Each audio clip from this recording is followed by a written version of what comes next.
నేను మోనార్కును, నేనేం చేసినా చెల్లుతుందంటే అది కుదరదు. ప్రజాస్వామ్యానికి పెద్దపీట వేసే అమెరికాలో ఇలా అస్సలు జరగదు, జరగకూడదు కూడా. ప్రెసిడెంట్ డొనాల్డ్ ట్రంప్ కు ఈ విషయం తెలియంది కాదు. అయినా ఆయన తీరు మాత్రం మారదు. రాజ్యాంగ విరుద్ధమని తెలిసినా బర్త్ రైట్ సిటిజన్షిప్ ను రద్దు చేస్తున్నానంటూ సంతకాలు చేశారు. తర్వాత ఏం జరిగింది? ఫెడరల్ కోర్టు మొట్టికాయలు వేసింది. ట్రంప్ ఆదేశాలను తాత్కాలికంగా నిలిపివేసింది. మరి నెక్స్ట్ ఏం జరగబోతుంది? అసలు ఇంతకీ ఫెడరల్ కోర్టు జడ్జి ఆదేశాలు అమెరికా అంతటా అమల్లోకి వస్తాయా? ఇదే ప్రశ్న చాలా మంది మైండ్ లోకి వచ్చింది. దానికి సమాధానం నేను మీకు చెప్పబోతున్నా.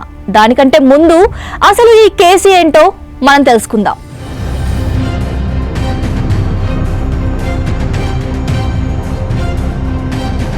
అమెరికా అధ్యక్షుడు డొనాల్డ్ ట్రంప్ జనవరి 20న ఓ ఉత్తర్వు జారీ చేశారు. బర్త్ రైట్ సిటిజన్షిప్ చట్టాన్ని రద్దు చేస్తూ సంతకం చేశారు.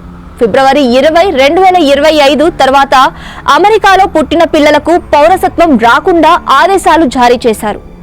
ఈ ఉత్తర్వు అమెరికా రాజ్యాంగంలోని 14వ సవరణకు విరుద్ధమని వాదిస్తూ వాషింగ్టన్, అరిజోనా, ఇల్లినాయిస్, ఒరెగాన్ రాష్ట్ర ప్రభుత్వాలు కోర్టులో కేసు వేశాయి. ఇవి ట్రంప్ ప్రత్యర్థి డెమోక్రాటిక్ పార్టీ రాష్ట్రాలు. అటు పౌర హక్కుల సంఘాలు కూడా కోర్టు గడప తొక్కాయి. సియాటెల్లోని ఫెడరల్ జడ్జ్ జాన్ కౌగెనోర్ ముందుకు ఈ కేసు వెళ్ళింది. ఇరు వర్గాల వాదన విన్న జడ్జ్ ట్రంప్ ఇచ్చిన ఉత్తర్వులను తాత్కాలికంగా నిలిపివేశారు. ట్రంప్ చేసిన పని రాజ్యాంగ విరుద్ధమని ఘాటుగానే మాట్లాడారు. ఇక ఈ తీర్పు కేవలం పిటిషన్ వేసిన 4 రాష్ట్రాలకే పరిమితం కాదు. ఫెడరల్ కోర్టులు జారీ చేసే కొన్ని ఉత్తర్వులు దేశ వ్యాప్తంగా అమల్లోకి వస్తాయి. రాజ్యాంగబద్ధమైన ఉత్తర్వులకు ఇది వర్తిస్తుంది. ఇది అర్థం కావాలంటే అమెరికా న్యాయ వ్యవస్థ ఎలా పనిచేస్తోందో అర్థం చేసుకోవాలి. అమెరికా న్యాయ వ్యవస్థ 2 భాగాలుగా ఉంటుంది. అందులో ఒకటి ఫెడరల్ కోర్టులు, రెండోది స్టేట్ కోర్టులు. ఇందులో ఫెడరల్ కోర్టులు అమెరికా రాజ్యాంగం, ఫెడరల్ చట్టాలు, రాష్ట్రాల మధ్య వివాదాలు లాంటి ప్రధానమైన కేసులను విచారిస్తాయి. ఫెడరల్ కోర్టు అధికారాలు పూర్తిగా రాజ్యాంగబద్ధమైనవి.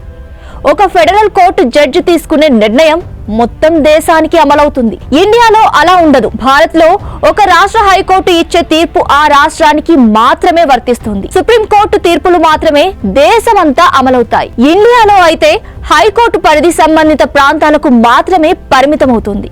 అటు అమెరికా ఫెడరల్ కోర్టుల పరిధి పలు సందర్భాల్లో దేశమంతటా ఉంటుంది. నిజానికి ట్రంప్ కు ఫెడరల్ కోర్టుల్లో ఎదురు దెబ్బలు తలగడం కొత్తేమీ కాదు. 2017లో 7 ముస్లిం దేశాల ప్రజలను అమెరికాలోకి రాకుండా వారిని బ్యాన్ చేస్తూ ట్రంప్ ఉత్తర్వులు జారీ చేశారు. అప్పుడు కూడా ఫెడరల్ కోర్టులు ట్రంప్ ఆదేశాలను తాత్కాలికంగా నిలిపివేశాయి.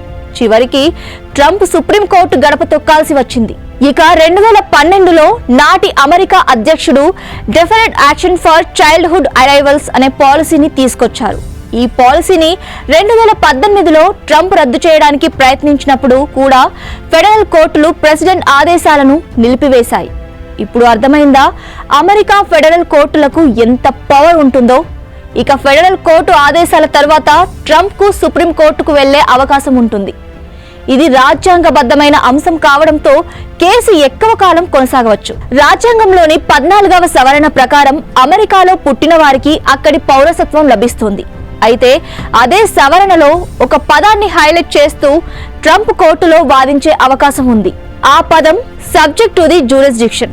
All persons born or naturalised in the United States and subject to the jurisdiction thereof are citizens of the United States అని 14వ రాజ్యాంగ సవరణలో ఉంటుంది. అంటే అమెరికాలో పుట్టినవారు, ఆ దేశ చట్టాల పరిధిలో ఉండేవారికి పౌరసత్వ హక్కు ఉంటుందని అర్థం. ఇందులో దేశ చట్టాల పరిధి అన్నది ట్రంప్ కు వెపన్ గా మారే ఛాన్స్ ఉంది. ఉదాహరణకు ఒక వ్యక్తి అమెరికాలో నివాసం ఉంటున్నాడని అనుకుందాం. కానీ అతనికి ఇతర దేశాల నుంచి దౌత్యపరమైన రక్షణ ఉంటే సంబంధిత వ్యక్తి సబ్జెక్ట్ టు ది జ్యూరిస్డిక్షన్ కిందకు రారట. ఇప్పుడు వివిధ వీసాలపై అమెరికాలో ఉంటున్న వారికి సంబంధిత దేశం నుంచి దౌత్యపరమైన రక్షణ ఉంటుంది. ఇటు అనధికార వలసదారుల పిల్లలు పూర్తిగా అమెరికాలో చట్టాల పరిధిలోకి రారని ట్రంప్ వాదించే ఛాన్స్ ఉంటుంది. చట్టాల పరిధిలోకి రానప్పుడు వారికి పౌరసత్వం ఇవ్వకూడదని ట్రంప్ వాదించవచ్చు. నిజానికి గతంలోనూ ఈ పదంపై ఇదే తరహా కేసులు కోర్టుల్లో నడిచాయి. 1898లో యునైటెడ్ స్టేట్స్ వర్సెస్ వాంగ్ కిమ్ ఆర్క్ కేసు ఇలాంటిదే.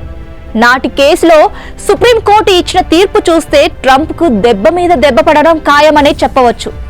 అమెరికాలో పుట్టిన ప్రతి ఒక్కరూ పౌరసత్వానికి అర్హులేనని, తల్లిదండ్రులు చట్టబద్ధంగా నివాసముంటున్నా లేకున్నా అది పిల్లలకు వర్తించదని నాటి కోర్టు కుండబద్దలు కొట్టింది. ఈసారి అదే రిపీట్ కావచ్చు. ఎందుకంటే అమెరికా న్యాయ వ్యవస్థ, అక్కడి ప్రజాస్వామ్యబద్ధమైన రాజ్యాంగం ఫెడరలిజానికి ఇచ్చే విలువ అలాంటిది. మరి